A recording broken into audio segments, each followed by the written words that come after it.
If you enjoyed this podcast, please consider liking, sharing, and subscribing to the channel. Sharing it with your friends and family helps spread knowledge, and when we help others grow, we grow too. Thank you so much for listening. Let's dive into the book. Chapter 1, Seeds of Power, The World Before Magadha. Part 1, The Fractured Lands, Rival Kingdoms, and Ancient Mahajanapadas. The great river valleys of the Indian subcontinent in the 6th century BCE pulsed with ambition and tension.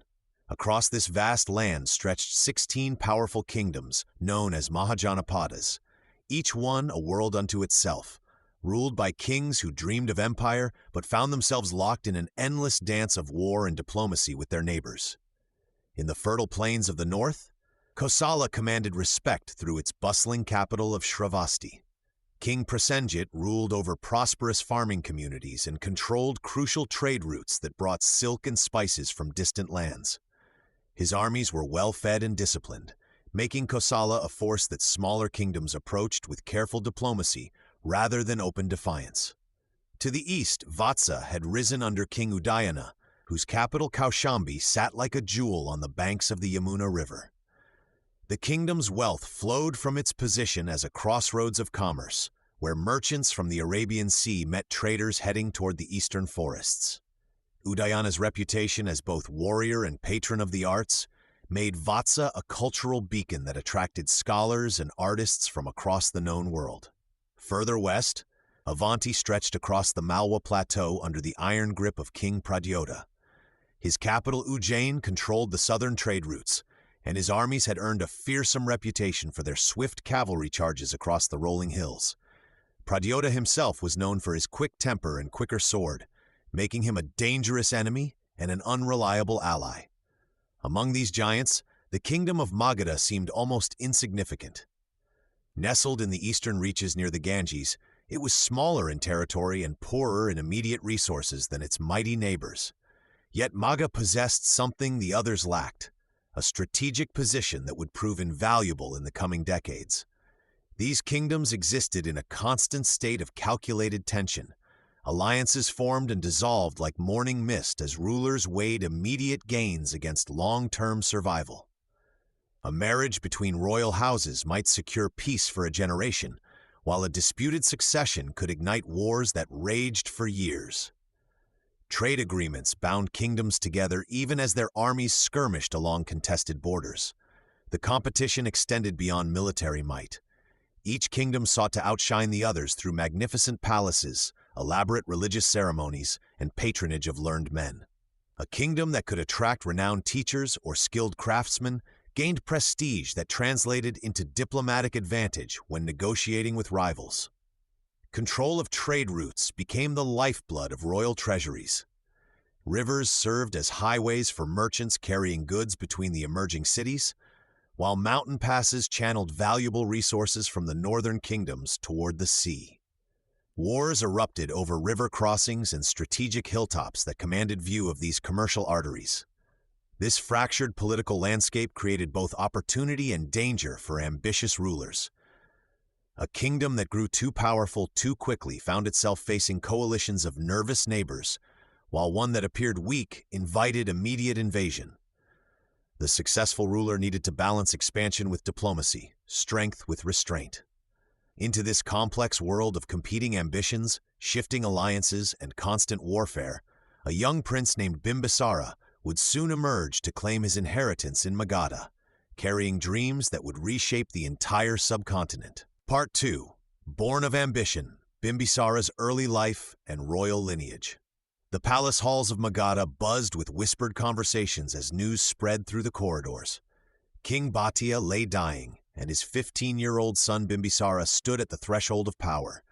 The young prince had spent his childhood watching his father struggle to keep their kingdom intact against powerful neighbors who constantly tested Magadha's borders. Born into the Haryanka dynasty, Bimbisara carried the weight of ancient bloodlines and royal expectations. His ancestors had ruled these lands for generations, but their kingdom remained small and vulnerable compared to the mighty powers surrounding them. The boy had grown up hearing stories of past glories and recent humiliations, each tale feeding a fire that burned deeper in his chest with every passing year. The royal tutors had prepared him well for this moment. They taught him to read the movements of armies across vast territories, to understand the delicate balance of trade that kept kingdoms alive, and to recognize when diplomacy failed and swords became necessary. But no amount of preparation could fully ready a teenager for the crushing responsibility that awaited him. Palace servants watched the young prince pace the marble floors, his mind already racing with possibilities. Courtiers studied his every expression, trying to gauge whether this boy possessed the strength to protect their interests. Generals measured his resolve, wondering if he would prove bold enough to seize opportunities when they arose. The dying king had left his son a kingdom trapped between ambitious rivals. To the east lay Anga, whose rulers remembered old grievances and watched for signs of weakness. Other neighbors pressed against Magadha's borders, each hoping to claim a piece of fertile land or control over profitable trade routes. The young heir understood that survival meant more than simply defending what his father had left him. Court advisors presented Bimbisara with maps that told the story of their predicament. Magadha controlled rich agricultural lands along the Ganges, but their territory remained frustratingly small. Merchant caravans paid taxes to stronger kingdoms while traveling through regions that should rightfully belong to Magadha. The prince traced these routes with his finger, imagining how different the world might look if his kingdom commanded respect rather than existing at the mercy of others. The weight of kingship settled on Bimbisara's shoulders the moment his father drew his final breath. At 15, he became responsible for thousands of subjects who looked to him for protection and prosperity. The crown felt heavier than gold as he accepted the loyalty oaths of nobles who secretly wondered whether this untested boy could match the ambitions burning in his eyes. This young king would not be content with merely preserving his inheritance. The fractured political landscape that had constrained his father now appeared to Bimbisara as a puzzle waiting to be solved through careful strategy and decisive action. Part 3. The Making of Rajagriha. Dawn of a Royal Capital. Bimbisara stood atop the ancient walls of Girivraja and saw possibility where others saw only stone. The old hill settlement had served his ancestors well enough, but this young king envisioned something far grander. The rocky outcrop beneath his feet commanded sweeping views of the fertile Gangetic plains below, while natural barriers protected the settlement from three sides. Here lay the perfect foundation for a capital worthy of his growing ambitions. The transformation began with practical necessity. Bimbisara ordered his architects to study every crevice and slope of the 5 hills that formed the settlement's backbone. Workers hauled massive stones up treacherous paths, their labor echoing across the valleys as they built walls that would make enemies think twice about approaching. The king walked among them daily, his presence spurring their efforts as they carved his vision from living rock. What emerged was Rajagriha, the new royal city. Its name meant House of the King, and every element reflected that purpose. The fortifications rose in concentric circles, each ring stronger than the last. Watchtowers pierced the sky at strategic intervals, allowing guards to spot approaching armies days before they could threaten the city proper. Underground passages connected key buildings, providing escape routes should enemies breach the outer defenses. But Bimbisara understood that true power required more than walls. He established administrative centers where scribes could maintain detailed records of taxes, trade, and military strength. Granaries stored surplus grain from the plains below, ensuring the city could withstand lengthy sieges. Workshops produced weapons and tools, while markets drew merchants from distant lands who brought both wealth and information about rival kingdoms. The king's court became a magnet for talent. Scholars arrived to study in the royal library, while artists found patronage for works that celebrated Magadhan power.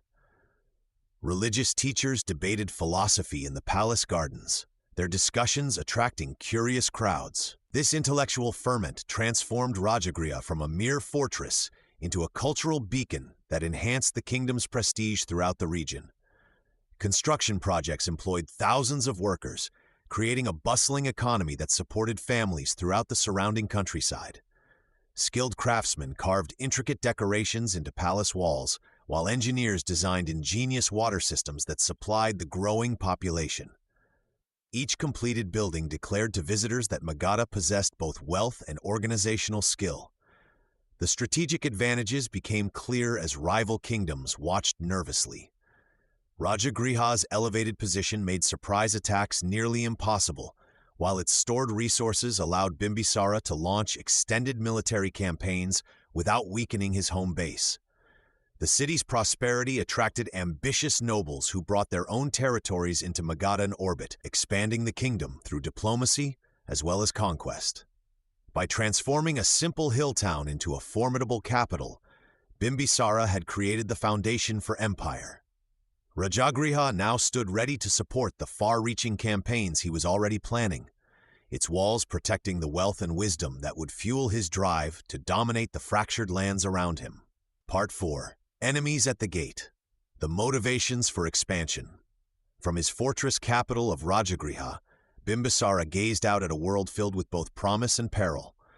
The same strategic advantages that made his city impregnable also revealed the movements of armies beyond his borders. Every dawn brought fresh reports from his spies and scouts, painting a picture of kingdoms that viewed Magadha's growing strength with deep suspicion.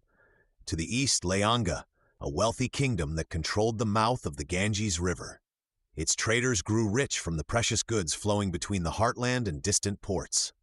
Anga's king, Brahmadatta, had never forgotten the old insults between their dynasties.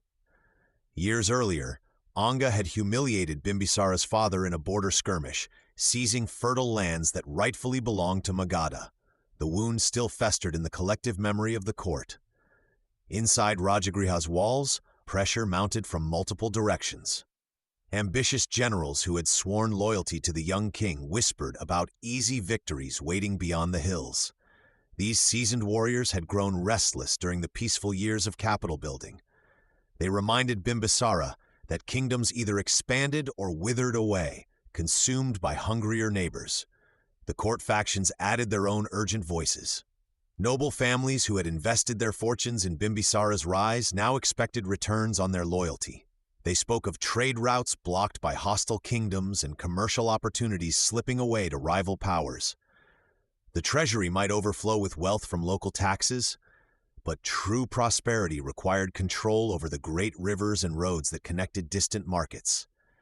Economic reality made expansion feel less like ambition and more like survival. Magadha's population had grown alongside its capital's prosperity. More mouths demanded more grain, while more artisans needed more raw materials from distant lands. The kingdom's iron deposits gave Bimbisara superior weapons, but iron alone could not feed his people or satisfy their growing expectations. Border tensions escalated almost daily. Anga's forces probed Magadhan outposts, testing defenses and measuring responses. Each skirmish drew blood and demanded retaliation. What began as minor disputes over grazing rights and river access gradually transformed into something larger and more dangerous. Bimbisara found himself caught between the weight of family honor, the expectations of his supporters, and the practical needs of his growing kingdom. The insult to his father's memory burned especially deep. A king who failed to avenge past wrongs invited future challenges to his authority. In the evening councils that followed each day's reports, these separate pressures began fusing into a single, clear purpose. Revenge, ambition, economic necessity, and strategic thinking combined to form an irresistible argument for war. The young king realized that his peaceful years of building had merely been preparation for the conflicts that would define his reign. The question was no longer whether Magadha would expand, but when and how quickly Bimbisara could transform his defensive fortress into the launching point for conquest. Chapter 2. Forging an Empire. Battles, Diplomacy, and Alliances. Part 1. The Anga Campaign, Blood, Revenge, and the Roads to the East. The morning mist still clung to the Ganges when Bimbisara received word that would change everything. His spies brought news from the eastern kingdom of Anga that stirred memories of old wounds and fresh opportunities. King Brahmadatta of Anga had been growing bold, raiding Magadhan villages and boasting about past victories over Bimbisara's father. The insult burned deep, but the young king saw beyond personal grievance to a greater prize. Anga controlled the mouth of the Ganges, where rivers met the sea and trade flowed like gold. Merchants from distant lands brought precious goods through Anga's ports, filling the kingdom's treasury, while Magadha watched from inland. Bimbisara understood that whoever controlled these trade routes would control the future. His father had failed to secure this eastern gateway, suffering defeat and humiliation. Now the son would succeed where the father had fallen short. The decision to strike came during a council meeting where heated debates filled the palace halls. Some ministers urged caution, warning of Anga's strong defenses and experienced army. Others spoke of the economic drain such a campaign would demand from Magadha's resources. But Bimbisara had already made his choice. He stood before his advisors and declared that Magadha would no longer accept second place to any eastern kingdom. Preparation took months of careful planning. Bimbisara gathered his forces, not just from Magadha's heartland, but from allied tribes who owed him loyalty. The king personally inspected his war elephants, knowing these massive beasts would terrify Anga's soldiers, who rarely faced such creatures in battle. Infantry units drilled daily in the palace grounds, while cavalry practiced formations along the riverbanks. When spring arrived, the army marched east with Bimbisara at its head. The young king rode his finest horse, wearing armor that gleamed in the sunlight. Behind him stretched columns of soldiers, their weapons catching the morning light as they moved toward Anga's borders. Local villagers watched in awe as this display of power passed through their lands. The first clash came at a river crossing where Anga's border guards tried to halt the advance. Bimbisara's elephants charged through the shallow waters, scattering the defenders like leaves before a storm. This opening victory sent a clear message across both kingdoms that Magadha had come to stay. King Brahmadatta gathered his forces for a final stand outside his capital city. The battle raged from dawn until sunset, with both sides suffering heavy losses. But Bimbisara's superior numbers and tactical brilliance gradually wore down Anga's resistance. When the dust settled, Brahmadatta lay dead, and his kingdom belonged to Magadha. The conquest transformed everything. Overnight, Magadha's eastern frontier expanded to the sea, bringing control over vital trade routes and maritime commerce. Gold flowed into Bimbisara's treasury from customs duties and port taxes.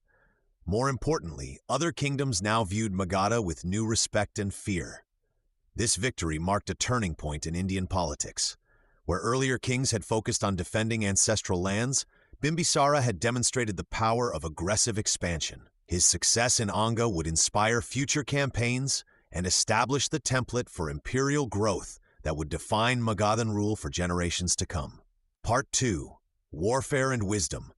Building an invincible army. Victory over Anga had proven Magadha's fighting strength, but Bimbisara knew that one campaign did not make an empire. The gold flowing from eastern trade routes allowed him to invest in something far more valuable than treasure, a military machine that would make Magadha unbeatable on any battlefield. The king's most daring innovation came from observing the wild herds that roamed Magadha's forests. War elephants had been used before, but never with such systematic planning. Bimbisara established elephant camps near Rajagriha, where skilled trainers worked for years to transform these massive beasts into living weapons. Each elephant could carry 3 warriors and charge through enemy lines like a moving fortress. The psychological effect proved even more devastating than their physical power. Enemy soldiers who had never faced elephants would break ranks and flee at the sight of these towering giants thundering toward them. Training the elephants required enormous resources. Special foods, expert handlers, and custom-made armor drained the royal treasury. But Bimbisara understood that fear was worth the expense. A single elephant corps could decide the outcome of battles before the first spear was thrown. The king reorganized his entire army around these elephant units. Infantry formations learned to advance behind the elephants, using them as shields while striking at confused enemies. Cavalry units practiced flanking maneuvers that coordinated with elephant charges.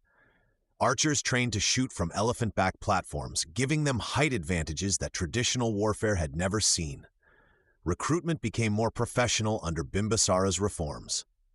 Instead of relying only on farmers called to temporary service, he created permanent units of career soldiers. These men trained year-round, developing skills that part-time warriors could never match. The king established barracks in major cities, ensuring his forces remained sharp and ready for instant deployment. His advisors helped design new command structures that made the army more flexible. Generals received authority to make battlefield decisions without waiting for royal approval. This speed gave Magadhan forces crucial advantages against enemies still bound by rigid hierarchies and slow communication systems. Fortifications around key cities received equal attention. Rajagriha's walls grew higher and thicker, incorporating lessons learned from observing other kingdoms' defensive failures. Storage facilities within the city could sustain long sieges, while hidden passages allowed defenders to launch surprise attacks on besieging armies. These innovations created something unprecedented in Indian warfare: a professional military machine that combined traditional fighting skills with revolutionary tactics and organization. The Elephant Corps became Magadha's signature, but the disciplined infantry and coordinated command structure provided the foundation that made everything else possible. By the time neighboring kingdoms realized what Bimbisara had built, Magadha possessed military capabilities that dwarfed anything else in the region. The king had transformed his father's modest army into a force that would carry Magadhan power across the subcontinent for centuries to come. Part 3. Courts and Counselors. The Rise of Rajagriha's Royal Circle. Behind every great king stands a circle of advisors whose wisdom shapes the fate of nations. Bimbisara understood this truth better than most rulers of his time. As his military victories expanded Magadha's borders and wealth poured into royal treasuries, the young king faced a challenge that no sword could solve: how to govern an empire that grew larger with each passing season. The old ways of ruling through family connections and tribal loyalty worked well enough for small kingdoms. But Magadha was becoming something unprecedented. Villages that once answered to local chiefs now looked to Rajagriha for guidance. Trade routes that crossed multiple territories needed unified laws and protection. Tax collection from distant provinces required trusted officials who could act in the king's name without corruption or incompetence. Bimbisara began assembling a council unlike anything seen before in the Gangetic Plains. He sought men whose loyalty came not from blood ties, but from shared vision and proven ability. His chief minister, a sharp-minded Brahmin named Vasakara, possessed a remarkable gift for seeing through complex problems to their practical solutions. Where others saw insurmountable difficulties, Vasakara found workable compromises that satisfied competing interests while advancing royal objectives. The treasury demanded special attention as wealth flowed in from conquered territories and expanding trade. Bimbisara appointed meticulous officials who could track every coin entering royal coffers and ensure proper distribution for military needs, public works, and court expenses. These men created detailed records that allowed the king to make informed decisions about resource allocation and military campaigns. Justice presented another complex challenge. Different regions followed different customs and laws. Bimbisara needed advisors who could navigate these variations while establishing consistent royal authority. His legal counselors developed flexible approaches that respected local traditions while ensuring that major disputes ultimately answered to royal judgment. The court itself became a carefully orchestrated environment where information flowed efficiently to the king. Morning audiences brought reports from distant provinces. Afternoon sessions focused on immediate administrative challenges. Evening councils addressed long-term strategic planning. Each advisor knew his role and responsibilities within this system. Yet this concentration of talented minds created its own tensions. Strong-willed ministers sometimes disagreed sharply with royal decisions. Ambitious officials occasionally pursued personal interests over kingdom welfare. Bimbisara learned to balance these competing forces, rewarding loyalty while preventing any single advisor from accumulating dangerous power. The king established clear protocols that maintained his ultimate authority while allowing counselors meaningful influence over policy formation. Regular rotation of assignments prevented officials from building independent power bases in specific regions or departments. Merit-based advancement encouraged excellence while discouraging complacency. This administrative revolution transformed Magadha from a traditional kingdom into something approaching a modern state. Efficient governance supported military expansion while providing stability that encouraged trade and cultural development. The royal circle Bimbisara created would serve as a model for future Indian empires, proving that sustained power required more than battlefield victories. With his governmental foundation secure, the king could now turn his attention to the delicate art of building alliances through marriage and diplomacy. Part 4. Marriage and Alliance. The political web of queens. Bimbisara understood that swords alone could not build a lasting empire. The king, who had secured his administration through merit and counsel, now turned to an older, more subtle weapon: marriage. In the palaces of 6th century India, a well-chosen bride could deliver what armies might take years to achieve. The most crucial of these alliances came through his marriage to Kosala Devi, princess of the powerful Kosala kingdom. This union was no romantic tale, but a carefully calculated political maneuver that would reshape the balance of power across northern India. When Kosala's king offered his daughter's hand, he sweetened the proposal with an extraordinary dowry: the wealthy city of Kashi, complete with its bustling markets and strategic location along the Ganges trade routes. Kashi represented more than mere territory. This prosperous city had long been coveted by neighboring rulers for its commercial importance and cultural prestige. By acquiring it through marriage rather than conquest, Bimbisara avoided the costs of war while gaining legitimacy in the eyes of Kashi's merchants and citizens. The city's integration into Magadha expanded the kingdom's western frontier significantly, creating a buffer zone against potential rivals while opening new sources of revenue. The influence of Kosala Devi and other queens extended far beyond ceremonial roles. These women became active participants in court politics, serving as diplomatic channels to their birth kingdoms and advisors on matters affecting their regions.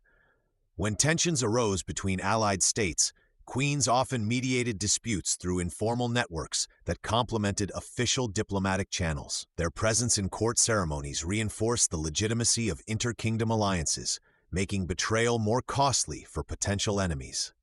Bimbisara's matrimonial strategy created a web of relationships that bound formerly independent kingdoms into Magadha's sphere of influence. Each marriage alliance brought not only territorial gains, but also access to military support, trade privileges, and intelligence networks. Royal wives maintained correspondence with their family courts, providing Bimbisara with early warnings of political developments across the region. The king's approach to marriage diplomacy revealed his understanding that power in ancient India flowed through relationships as much as through military might. By choosing brides from strategically important families, he transformed potential enemies into relatives with vested interests in Magadha's success. This network of kinship ties created multiple layers of security around his expanding kingdom. These matrimonial alliances also influenced succession politics within Magadha itself. Each queen promoted her son's claims to the throne, creating complex dynamics that would later shape the kingdom's future. While this occasionally led to internal tensions, it also ensured that Magadha's next generation of leaders would inherit connections across multiple kingdoms. The success of Bimbisara's marriage strategy demonstrated how effective rulers could expand their influence through patient relationship building rather than constant warfare. With his western borders secured through the Kosala alliance and his court enriched by diverse diplomatic connections, the king had created a foundation for engaging with the broader world of competing powers that surrounded his growing empire. Part 5. Rivals and Reluctant Friends. Interactions with Avanti, Gandhara, and the world beyond. The distant kingdoms beyond Magadha's immediate borders presented both opportunities and threats that demanded careful attention. King Pradyota of Avanti, ruling from his mountain stronghold of Ujjain, watched Bimbisara's growing power with increasing unease. The two rulers had never met face-to-face, yet their kingdom's expanding influence meant conflict seemed inevitable. Pradyota was known for his fierce temper and military prowess. Stories reached Rajagriha of his brutal campaigns against smaller neighbors and his boasts about crushing any rival who dared challenge Avanti's supremacy. When Bimbisara's merchants began establishing trade routes that bypassed Avanti's traditional territories, tensions escalated quickly. Border skirmishes erupted as both kingdoms tested each other's resolve. Rather than rush into war, Bimbisara chose a different path. He sent skilled diplomats carrying gifts of silk, precious metals, and rare spices to Pradyota's court. The message was clear but respectful. Magadha sought profitable coexistence, not territorial disputes. After months of careful negotiation, both rulers agreed to establish clear boundaries and trade agreements that benefited both kingdoms. The northern kingdom of Gandhara presented different challenges. King Pukusati ruled over wealthy cities connected to Central Asian trade routes, bringing exotic goods and foreign ideas into the Indian subcontinent. Unlike the volatile Pradyota, Pukusati was a thoughtful ruler who appreciated philosophy and learning alongside political power. Bimbisara recognized an opportunity for mutual benefit. He established regular diplomatic exchanges with Gandhara, sharing knowledge about administration and military tactics while learning about international trade networks. Magadhan scholars traveled north to study in Gandharan libraries, while Gandharan merchants found safe passage through Bimbisara's territories to reach eastern markets. These relationships extended beyond simple political calculations. Cultural exchange flourished as artists, musicians, and craftsmen moved between kingdoms. Magadha's capital became increasingly cosmopolitan, with foreign influences visible in architecture, clothing, and customs. Buddhist and Jain teachers from various regions found welcome in Bimbisara's court, contributing to lively philosophical discussions. The king understood that lasting power required more than military strength. By building networks of diplomatic relationships, trade partnerships, and cultural connections, he created a web of interests that made direct conflict costly for potential enemies. Smaller kingdoms began seeking Magadha's protection and alliance, recognizing the benefits of association with such a well-connected power. These careful diplomatic investments paid remarkable dividends. When conflicts arose elsewhere, Bimbisara often found himself positioned as a mediator rather than a target. His reputation for fair dealing and strategic thinking made him a valuable ally and a dangerous enemy to ignore. The foundations established through these international relationships would prove crucial for Magadha's future expansion. Future generations would inherit not just territory and wealth, but a sophisticated understanding of how power worked across the interconnected world of competing kingdoms, setting the stage for even greater imperial ambitions. Chapter 3: The Emperor and the Enlightened, Patronage and the Spiritual Revolution. Part 1: A Fateful Encounter. Bimbisara meets Siddhartha Gautama. The dusty road leading to Rajagriha carried many wanderers in those days, but few attracted the attention that followed this particular ascetic. His name was Siddhartha Gautama, and though he had abandoned his princely heritage, something in his bearing still commanded respect. Word reached King Bimbisara that an unusual holy man had appeared in the hills surrounding the capital. Bimbisara's curiosity was immediate and intense. The kingdom of Magadha buzzed with spiritual seekers and religious teachers, each claiming to hold the keys to truth and liberation. Yet reports about this young prince-turned-ascetic stirred something different in the king's mind. Here was a man who had willingly walked away from the very power that Bimbisara wielded, choosing instead the path of radical spiritual inquiry. The meeting took place on a hillside overlooking the bustling city below. Bimbisara, accompanied by a small retinue, found Siddhartha seated in meditation beneath a large tree. Even in his emaciated state, the ascetic radiated a calm authority that impressed the worldly king. When their eyes met, both men recognized something profound in the other. Their conversation revealed the depth of both personalities. Bimbisara spoke of the challenges of ruling, the weight of decisions that affected thousands of lives, and his genuine desire to govern justly. Siddhartha listened with the kind of attention that made the king feel truly heard. In return, the ascetic shared his vision of a different kind of power, one rooted in understanding the nature of suffering and the possibility of its end. What struck Bimbisara most was Siddhartha's combination of intellectual brilliance and moral clarity. This was no ordinary religious seeker driven by personal salvation alone. The ascetic spoke of universal compassion and the potential for all beings to find peace. His words carried the weight of someone who had genuinely grappled with life's deepest questions. The king found himself making an extraordinary offer. Should Siddhartha ever achieve the enlightenment he sought, Bimbisara promised to become his patron and protector. It was an unprecedented gesture from a ruler to a wandering ascetic, yet something in their exchange made it feel natural and necessary. This meeting occurred during a remarkable period in Indian history. Traditional religious authorities faced challenges from independent thinkers who questioned established practices and beliefs. The rigid caste system, elaborate ritual requirements, and priestly monopolies no longer satisfied everyone's spiritual hunger.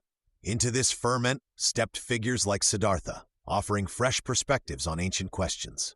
For Bimbisara, supporting such revolutionary thinking represented both personal conviction and political wisdom. A king who aligned himself with moral teachers could strengthen his legitimacy and appeal to subjects seeking meaning beyond material prosperity.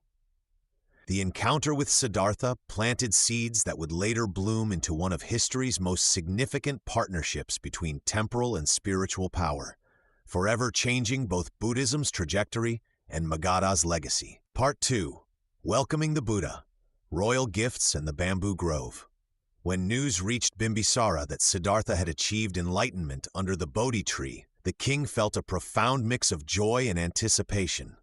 The young prince he had met years earlier had fulfilled his spiritual quest and become the Buddha. Word spread quickly through Rajagriha that this awakened teacher was approaching the capital with a growing band of followers. Bimbisara prepared to receive his old friend with great ceremony. He rode out to meet the Buddha personally, accompanied by his court and thousands of citizens curious to see this enlightened master. When they encountered each other on the road, the king dismounted and approached on foot, showing respect for the Buddha's spiritual achievement while maintaining his royal dignity. The reunion was warm, yet formal. The Buddha's calm presence and radiant wisdom impressed everyone present. Bimbisara publicly invited him to enter Rajagriha as an honored guest, and the Buddha accepted. This moment marked a turning point, the first major royal endorsement of Buddhism by a powerful king. During the Buddha's stay in the capital, crowds gathered daily to hear his teachings. His message of liberation from suffering through righteous living resonated with people from all walks of life. Merchants, farmers, nobles, and servants alike found meaning in his words. The king himself attended these sessions, sitting among his subjects as a student rather than a ruler. Recognizing the Buddha's need for a permanent base where his growing community could flourish, Bimbisara made a momentous decision. He offered the beautiful Veluvana bamboo grove as a gift to the Buddhist community. This lush parkland near Rajagriha provided the perfect setting for meditation and teaching. The formal presentation ceremony drew massive crowds, with the king pouring water from a golden pitcher to symbolize the transfer of ownership. This gift transformed the religious landscape of India. The bamboo grove became Buddhism's first major monastery, establishing a model for future Buddhist institutions. Monks could now live, study, and teach in a secure environment under royal protection. The donation also sent a clear message that Buddhism enjoyed official favor, encouraging other wealthy patrons to support the faith. The monastery quickly became a center of learning and spiritual practice. Disciples arrived from distant regions to study with the Buddha and his senior followers. The systematic organization of monastic life began here, with rules and practices that would guide Buddhist communities for centuries. Regular teaching sessions attracted visitors from across Magadha and neighboring kingdoms. Bimbisara's support went beyond providing land. He ensured the monks received regular food donations and protected them from harassment by rival religious groups. This royal patronage allowed Buddhism to grow rapidly throughout his kingdom, as local administrators and nobles followed their king's example. The partnership between king and teacher created a powerful model for future rulers. Political authority combined with moral teaching proved mutually beneficial. Buddhism gained legitimacy and protection, while Bimbisara's reign acquired ethical foundations that strengthened his rule. This relationship would influence how later emperors approached religion and governance, setting patterns that shaped Indian civilization for generations to come. Part 3. Faiths at Court, Patron of Buddha and Mahavira. While Buddhism flourished under royal protection, King Bimbisara's spiritual interests extended far beyond a single faith. His court became a meeting ground for various religious teachers, each bringing their own vision of truth and salvation. Among these spiritual leaders, one figure commanded particular respect: Mahavira, the 24th Tirthankara of Jainism.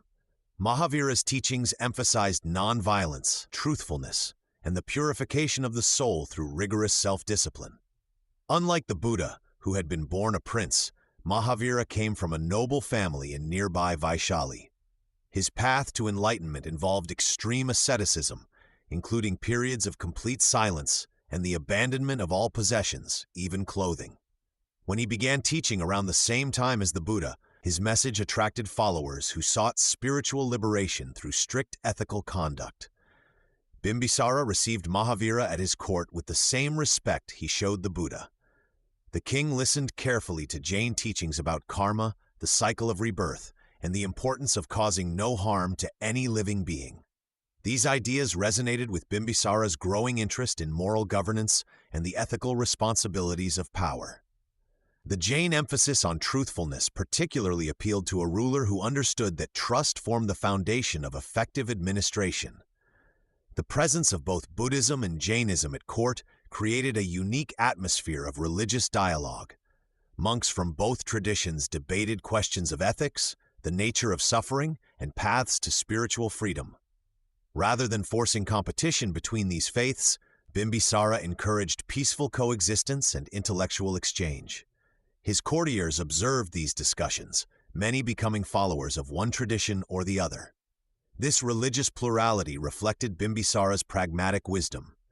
By supporting multiple spiritual movements, he demonstrated that royal power could accommodate diverse beliefs without weakening state authority.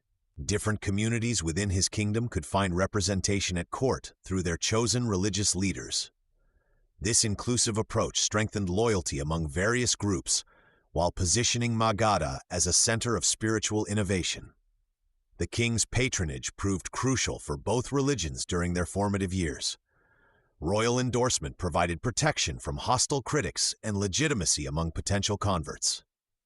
When local officials saw their king honoring Buddhist monks and Jain ascetics equally, they too began supporting these communities.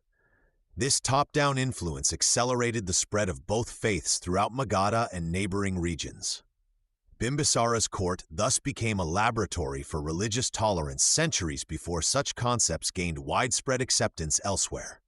The intellectual ferment created by competing yet coexisting spiritual traditions enriched the cultural life of his kingdom. Scholars, merchants, and pilgrims traveled to Rajagriha specifically to witness this remarkable religious diversity. This environment of spiritual openness would prove prophetic. Future Indian rulers would remember Bimbisara's example when faced with religious diversity in their own realms. The traditions established during his reign, royal patronage of multiple faiths, protection for religious minorities, and encouragement of peaceful theological debate, became enduring features of Indian political culture, influencing governance practices for centuries to come. Part 4. Women of Influence. The queens and the spread of Dharma Queen Khema stood in the palace gardens, her silk robes catching the morning light as she listened to the Buddha's gentle voice. The transformation had begun quietly, almost imperceptibly, but its effects would ripple through the entire kingdom. While Bimbisara had offered official patronage to the great spiritual teachers, it was the women of his household who would prove instrumental in weaving these new teachings into the very fabric of court life. Khema's conversion to Buddhism represented far more than personal spiritual awakening. As one of Bimbisara's most respected queens, her embrace of the Buddha's teachings carried immense weight throughout the royal circle. She had been known for her exceptional beauty and intelligence, qualities that made her influence at court considerable. When she began attending the Buddha's discourses and eventually became his disciple, noble families across Magadha took notice.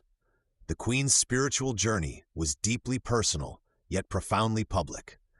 She questioned the Buddha about the nature of existence, the meaning of suffering, and the path to liberation. These conversations, witnessed by courtiers and servants alike, demonstrated that the highest minds could find wisdom in these new teachings. Her transformation from a woman focused on worldly pleasures to one dedicated to spiritual understanding, inspired countless others to examine their own lives. Other royal women followed Kema's example. Princess Vajira, known for her sharp wit, engaged in philosophical debates that challenged traditional views about women's spiritual capabilities. The queen mothers and consorts began hosting gatherings where Buddhist teachings were discussed alongside daily affairs. These intimate circles became powerful centers for spreading Dharma throughout the nobility. The impact extended beyond the palace walls.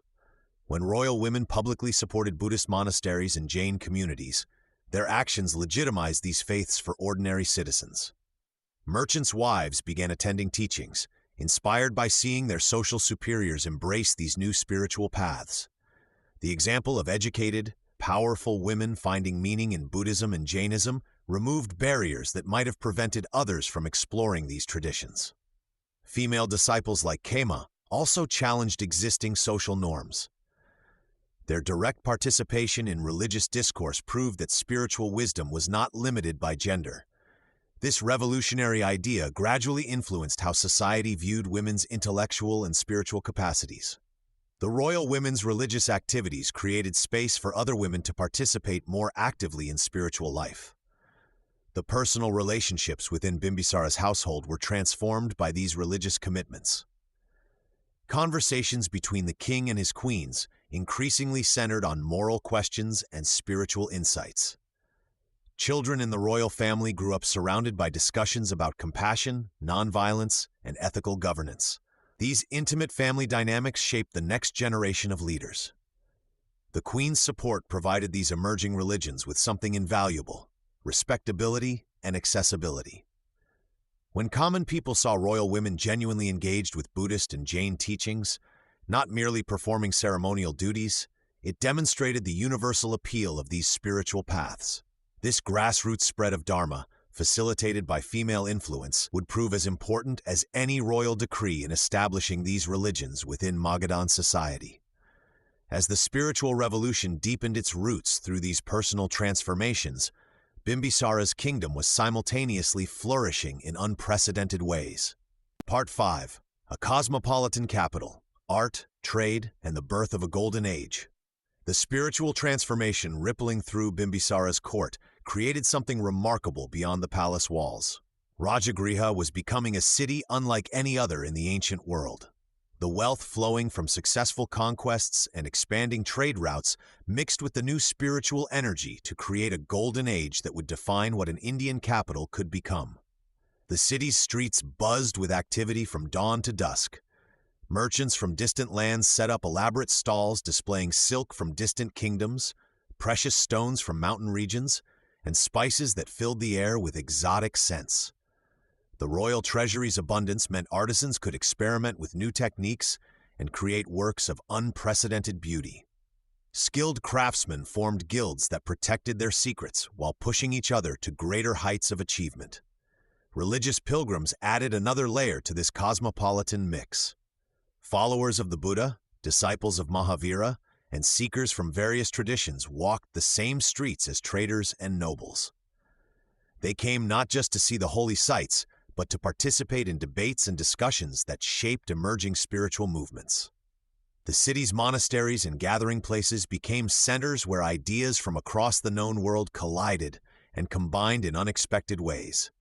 Architecture flourished as never before. Wealthy merchants competed to build impressive homes, while religious communities constructed monasteries and teaching halls. The royal palace itself underwent continuous expansion and beautification. Stone carvers developed new styles that would influence generations of builders. The city's very landscape was transforming into something that proclaimed Magadha's power and sophistication to every visitor. The intellectual atmosphere was equally vibrant. Scholars gathered to study not just religious texts, but also mathematics, astronomy, and medicine. The cross-pollination of ideas between Buddhist monks, Jain ascetics, and traditional Brahmin scholars created an unprecedented period of learning. Young minds had access to wisdom traditions from across the subcontinent, leading to innovations in thought and practice. Markets thrived because of this diversity. Local artisans learned new techniques from foreign craftsmen.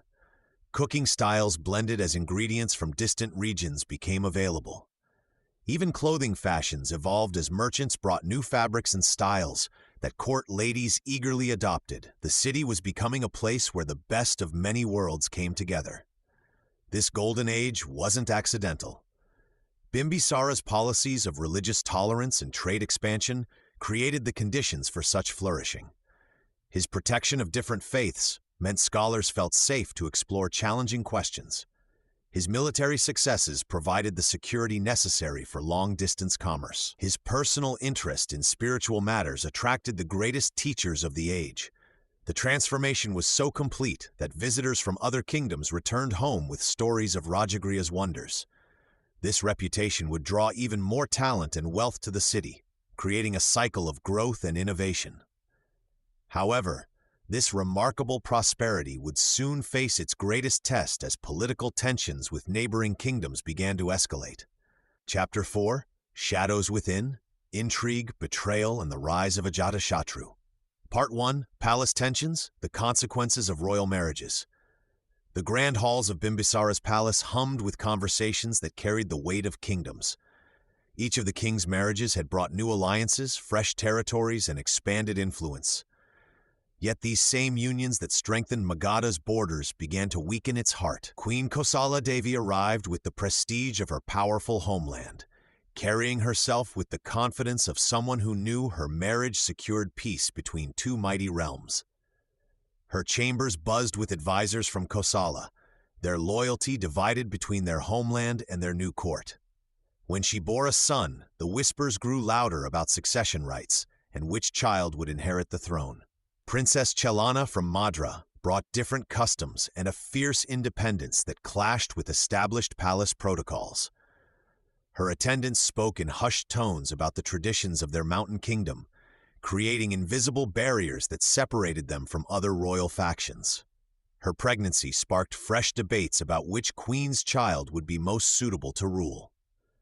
Queen Videhi from Vaishali represented the republican traditions of her confederation, bringing ideals that sometimes conflicted with monarchical authority.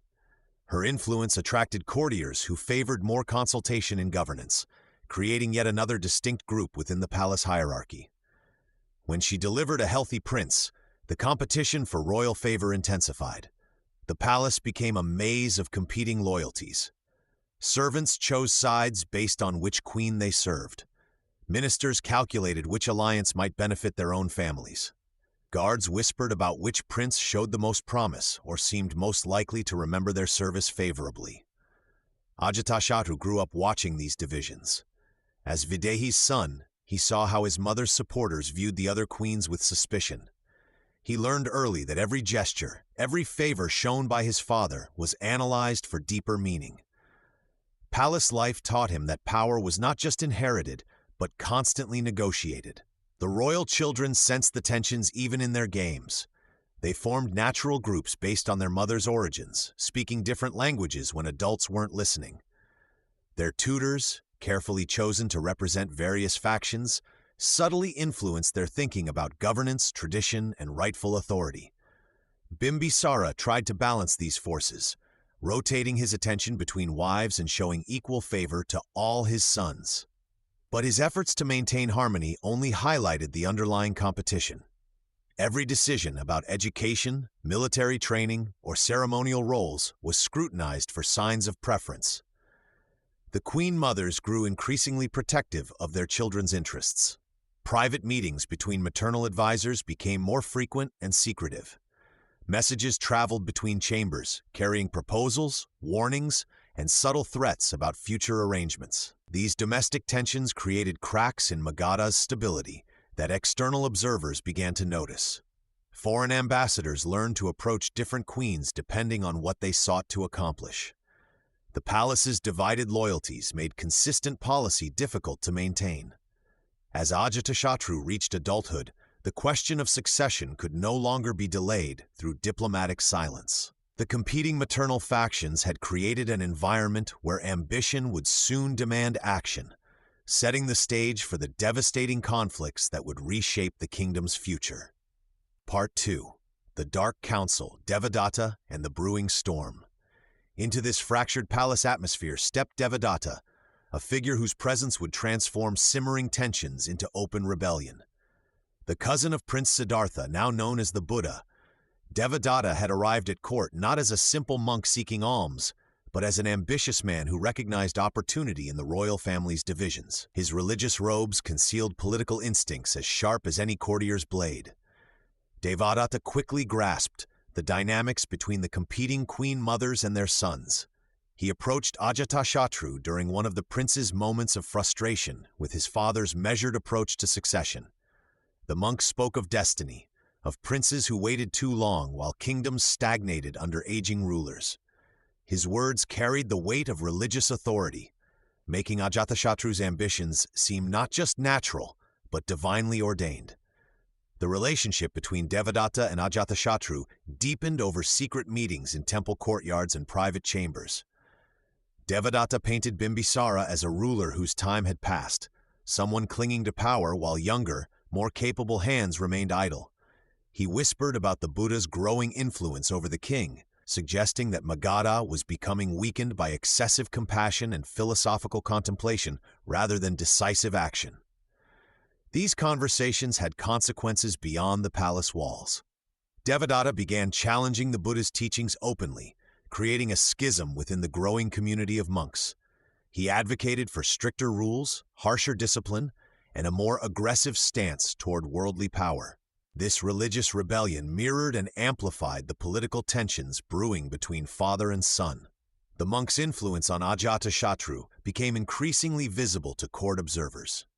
The prince's manner grew more assertive, his questions about policy more pointed, his impatience with his father's deliberative style more apparent.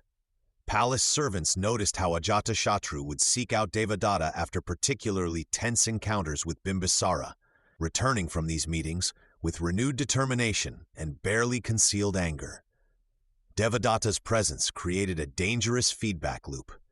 His religious authority legitimized Ajatashatru's political ambitions, while the prince's royal backing gave weight to the monk's challenge against established Buddhist teachings.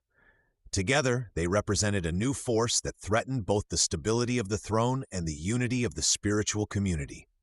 The crisis deepened when Devadatta openly declared himself the rightful leader of the monastic community, demanding that the aging Buddha step aside. This bold move shocked the religious establishment and sent ripples through the court. If a revered teacher could be challenged and replaced, what did this mean for an aging king? As monsoon clouds gathered over Rajagriha, the capital felt the weight of approaching storms, both literal and metaphorical. The alliance between an ambitious prince and a rebellious monk had created conditions where the unthinkable began to seem inevitable. The question was no longer whether conflict would come, but when the carefully maintained facade of family loyalty would finally shatter completely. Part 3. Betrayal in the Night, Ajatashatru's coup, and Bimbisara's imprisonment. The night air hung heavy over Rajagriha as Prince Ajatashatru paced the marble floors of his private chambers. Outside, palace guards made their usual rounds, unaware that their world was about to change forever. The prince had spent months carefully planting seeds of doubt among key ministers and military commanders. Now, with Devadatta's poisonous words still fresh in his mind, he felt ready to harvest what he had sown. Queen Kosala Devi had long whispered in her son's ear about his rightful claim to power. She watched her aging husband with calculating eyes, noting how his hands sometimes trembled during court sessions and how he struggled to remember the names of newer ministers. "A weak king brings weakness to the kingdom," she would say, her voice soft but her meaning clear. The Queen Mother's network of loyal servants and nobles provided the foundation for what was to come. The coup began not with sword clashes, but with quiet conversations in shadowed corridors. Commander Sunita, once Bimbisara's trusted military leader, had grown frustrated with the king's peaceful policies toward neighboring kingdoms. When Ajatashatru promised him greater authority and more aggressive expansion, the commander's loyalty shifted like sand in the wind. One by one, other key figures in the administration received similar offers or gentle threats about their future under the current regime. On the chosen night, Ajatashatru moved with methodical precision. While Bimbisara slept, believing himself safe in his own palace, Armed men surrounded the royal quarters. The king awoke to find his own guards standing with weapons drawn, but pointing them at him rather than any enemy. The shock in his eyes was complete and devastating. His son stood in the doorway, no longer the obedient prince, but a usurper claiming what he believed was his by right. The confrontation between father and son lasted only minutes, but those moments carried the weight of years of hidden resentment. Bimbisara, still in his sleeping robes, looked at Ajatashatru with a mixture of heartbreak and bewilderment. He had given his son everything: education, responsibility, respect, yet here stood a stranger wearing his child's face. The words they exchanged would never be recorded, but witnesses later spoke of the old king's dignity even in defeat, and the young prince's trembling voice as he ordered his father's imprisonment. By dawn, the palace had transformed completely. Ministers who had served Bimbisara for decades now knelt before his son, their survival instincts overriding any loyalty to the fallen king. The few who resisted found themselves joining their former master in confinement or fleeing the capital under cover of darkness. News of the coup spread through Rajagriha like wildfire, leaving citizens stunned and uncertain about their future. The imprisonment of Bimbisara marked more than just a change of rulers. It shattered the sacred bond between father and son that held society together. As the deposed king was led to a windowless chamber in the depths of his own palace, an era of stability and wisdom ended. In its place rose a new age of ambition and ruthless calculation. With Ajatashatru now wearing the crown, his actions had stained with betrayal and broken trust. Part 4. Death of the Emperor: Legend, Grief, and Guilt. The exact manner of Bimbisara's death remains shrouded in mystery and competing stories. Some accounts speak of assassination by trusted servants acting on Ajatashatru's orders. Others describe a slow death by starvation, as food was gradually withheld from the former king's cell. The most haunting version tells of suicide, with Bimbisara taking his own life rather than endure the shame of imprisonment by his own son.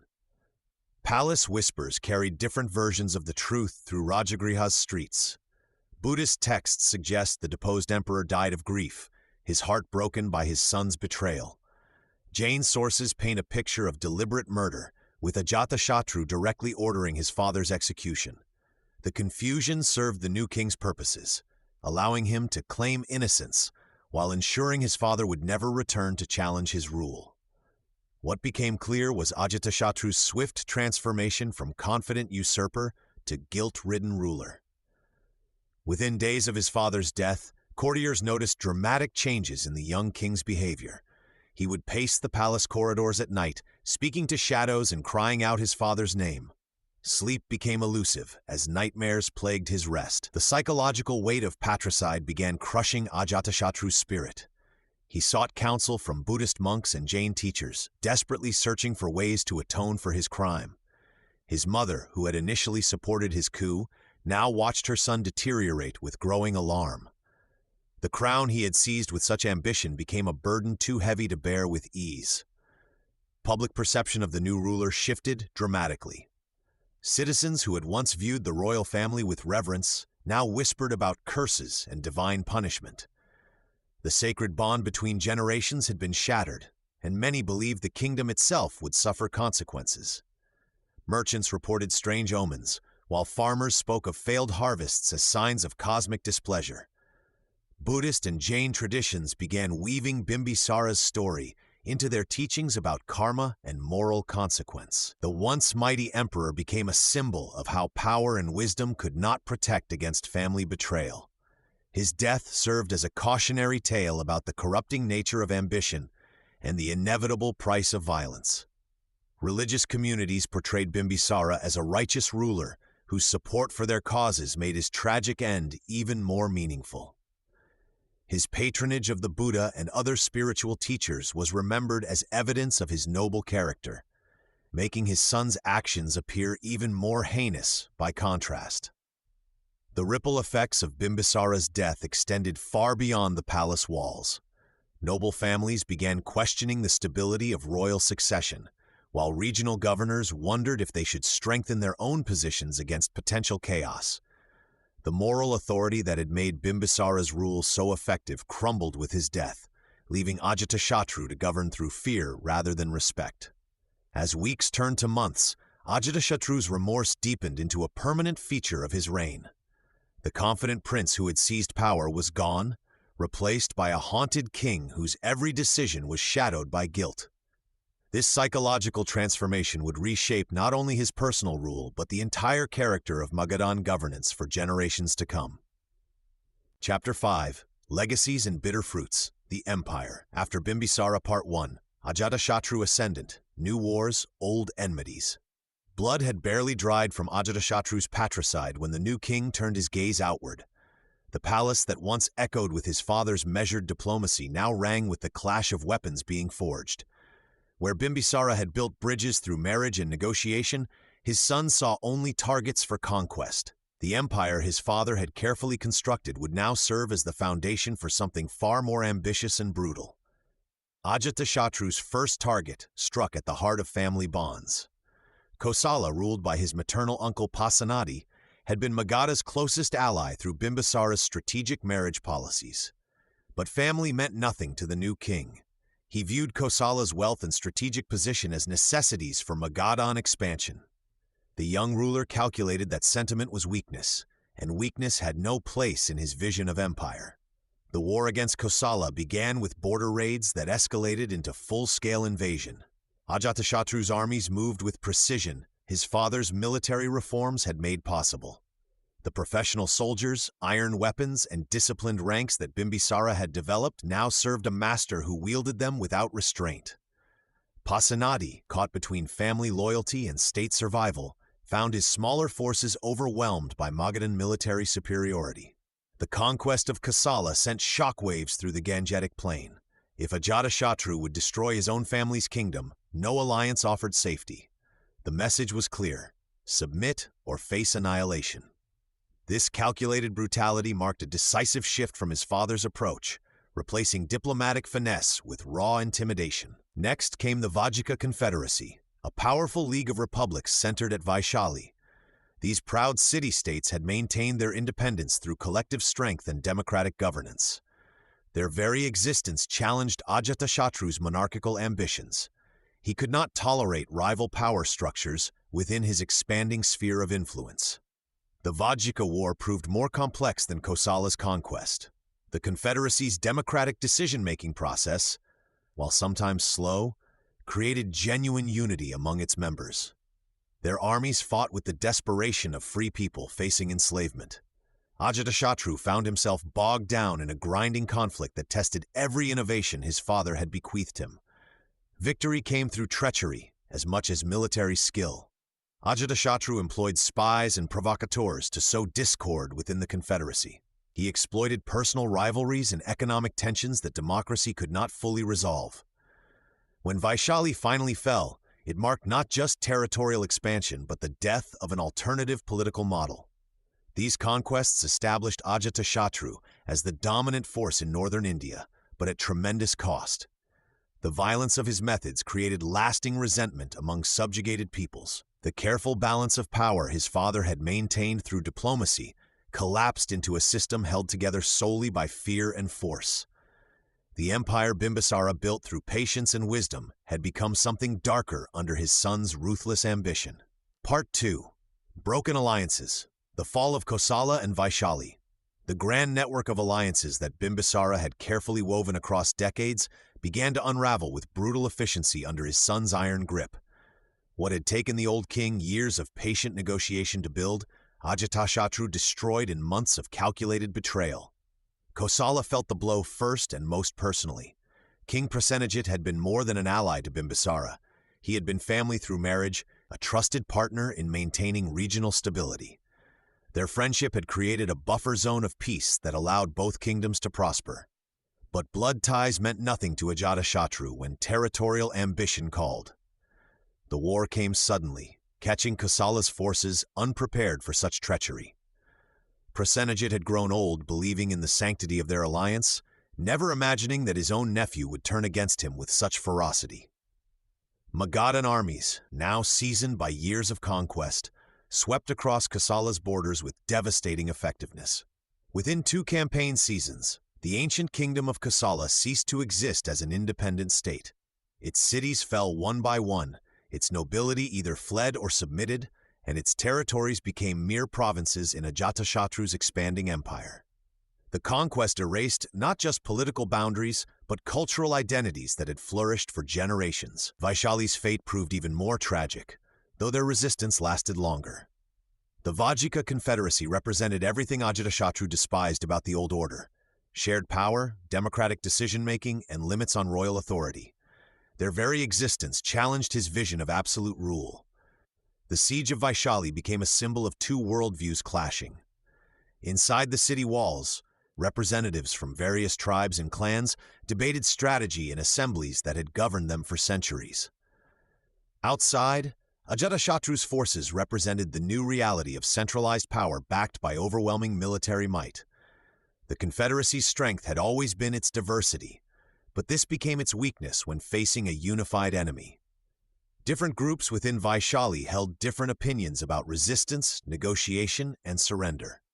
Ajatashatru's spies exploited these divisions ruthlessly, turning allies against each other through bribes, threats, and false promises. When Vaishali finally fell after years of siege, its defeat marked the end of an era. The democratic traditions that had allowed common people a voice in governance vanished overnight. Ancient customs, local laws, and community practices that had evolved over generations were swept away and replaced with Magadha administrative systems. The human cost extended far beyond battlefield casualties. Entire populations found themselves displaced, their traditional leaders dead or exiled, their ways of life suddenly obsolete. Merchants who had traded freely between allied kingdoms now faced new taxes and restrictions. Farmers discovered their lands belonged to distant Magadhan lords, rather than local chiefs they had known since childhood. These conquests created a template for future expansion that prioritized military efficiency over diplomatic complexity. The careful balance Bimbisara had maintained between local autonomy and central authority collapsed into a system that demanded complete submission. The empire was growing larger but also more brittle, held together by fear rather than mutual benefit. As news of these victories spread across northern India, other kingdoms began preparing for their own inevitable confrontations with Magadhan power. The age of negotiated settlements and honored alliances was ending, replaced by a starker choice between submission and destruction. Part 3. The First Buddhist Council, Rajagriha as a Spiritual Center. The Buddha's death in 483 BCE left his followers scattered and uncertain. For 45 years, the great teacher had wandered the dusty roads of northern India, sharing his wisdom with merchants, farmers, and kings alike. Now his physical presence was gone, and those who had listened to his words faced a troubling question. How could they preserve his teachings for future generations? The answer came from an unexpected source. King Ajatashatru, despite his violent rise to power, recognized an opportunity that his father Bimbisara would have appreciated. The Buddhist monks needed a place to gather, to discuss, and to remember. Rajagriha, with its royal protection and established monasteries, offered the perfect setting. The city that had once hosted diplomatic meetings between kingdoms would now host something far more significant. 500 monks gathered in the Satapani cave, just outside Rajagriha's walls. These were not ordinary followers, but accomplished disciples who had walked with the Buddha himself. They came from across the Gangetic Plain, traveling through territories that Bimbisara had once ruled through careful alliances and that Ajatashatru now controlled through conquest. The irony was not lost on many. A council dedicated to peace and wisdom, meeting under the protection of a king who had murdered his own father. The proceedings began with a simple but monumental task. Ananda, the Buddha's personal attendant, was asked to recite everything he had heard the master say. For days his voice echoed through the cave as he recalled conversations, teachings, and parables. Other monks listened intently, correcting details and adding their own memories. What emerged was not just a collection of stories, but the foundation of what would become Buddhist scripture. Upali, another senior monk, recited the rules that governed monastic life. These regulations, known as the Vinaya, had been developed over decades as the Buddhist community grew from a small band of wanderers into an organized religious movement. The council's careful preservation of these rules ensured that future Buddhist communities would maintain consistent practices regardless of where they settled. The political implications were profound. By hosting this council, Rajagriha cemented its role as more than just a military or administrative center. The city became a spiritual capital, a place where religious authority and royal power reinforced each other. Bimbisara's earlier support for the Buddha had created the conditions for this development, though he could never have foreseen its full significance. The monks worked for months, organizing and categorizing the Buddha's teachings. They created what scholars would later call the Tripitaka, the three baskets of Buddhist wisdom. This systematic approach to preserving religious knowledge reflected the same organizational skills that had made Magadha's administration so effective under Bimbisara. When the council concluded, Buddhism had transformed from a collection of oral traditions into a structured religion with defined scriptures and clear institutional identity. The teachings that emerged from Rajagriha would spread across Asia, carried by merchants and missionaries who followed the same trade routes that had once brought wealth to Bimbisara's treasury. The king who had built an empire through diplomacy and strategic vision had unknowingly laid the groundwork for a spiritual empire that would outlast any political dynasty. Part 4. From Haryanka to Maurya, the foundations of a subcontinent's empire. The foundations that Bimbisara had so carefully laid in Magadha would prove far more durable than anyone could have imagined. His death marked not an ending, but the beginning of a transformation that would reshape the entire Indian subcontinent over the following centuries. Ajatashatru's violent reign had demonstrated the raw power that centralized administration could wield. Despite his brutal methods, he expanded upon his father's governmental innovations, creating an even more efficient system of tax collection and military organization. The bureaucratic structures Bimbisara had established proved capable of supporting aggressive expansion campaigns that previous kingdoms could never have sustained. After Ajatashatru's assassination by his own son, the Haryanka dynasty continued for several more generations, each ruler building upon the administrative framework Bimbisara had created. The concepts of professional armies, standardized taxation, and centralized control that had once seemed revolutionary became the accepted norms of statecraft across northern India. When the Haryanka line finally ended, the Nanda dynasty seized control of Magadha around 345 BCE. These new rulers inherited a fully functioning imperial machine. They expanded Bimbisara's economic innovations on an unprecedented scale, creating what many historians consider the first truly pan-Indian economic system. The Nandas amassed legendary wealth through trade networks and taxation methods that directly descended from Bimbisara's pioneering reforms. The Nandas' strength, however, became their weakness. Their massive armies and crushing tax burdens created widespread resentment across their territories. When Chandragupta Maurya arrived with his advisor Chanakya around 321 BCE, they found populations ready for change, but governmental structures perfectly suited for imperial control. Chandragupta's genius lay in recognizing what worked within the existing system. Rather than destroying Bimbisara's administrative innovations, he refined them. The Mauryan Empire that emerged used the same basic principles of centralized authority, professional military organization, and systematic taxation that Bimbisara had first implemented in Magadha nearly 2 centuries earlier. Under Chandragupta and his successors, particularly Ashoka, these administrative methods spread across most of the Indian subcontinent. The empire stretched from Afghanistan to Bengal, from the Himalayas to the Deccan Plateau. Every province operated under variations of the governmental system that had first emerged in Rajagriha during Bimbisara's reign. The Mauryan Empire eventually fragmented, but the template for Indian imperial governance had been permanently established. Future dynasties would rise and fall, but they would consistently return to the administrative principles Bimbisara had pioneered. The Guptas, the Delhi Sultanate, and even the Mughal Empire would employ variations of centralized bureaucracy, professional armies, and systematic revenue collection that traced their origins back to 6th century Magadha. Perhaps most remarkably, The spiritual infrastructure Bimbisara had supported continued to flourish alongside political changes. Buddhism spread throughout Asia, following the same trade routes his merchants had established, while Jainism maintained its influence in the commercial centers he had fostered. The young king, who had welcomed religious teachers to his court, had unknowingly created conditions for India's greatest spiritual export to the world. Part 5. Memory and Myth. Bimbisara in History and Legend. Long after the last Haryanka prince had fallen, long after Rajagriha's golden age had faded into memory, the name of Bimbisara continued to echo through the centuries. But which Bimbisara would be remembered? The shrewd young king who built an empire through calculated alliances? The patron who welcomed the Buddha with genuine devotion? Or the tragic father starved to death in his own dungeon by an ambitious son?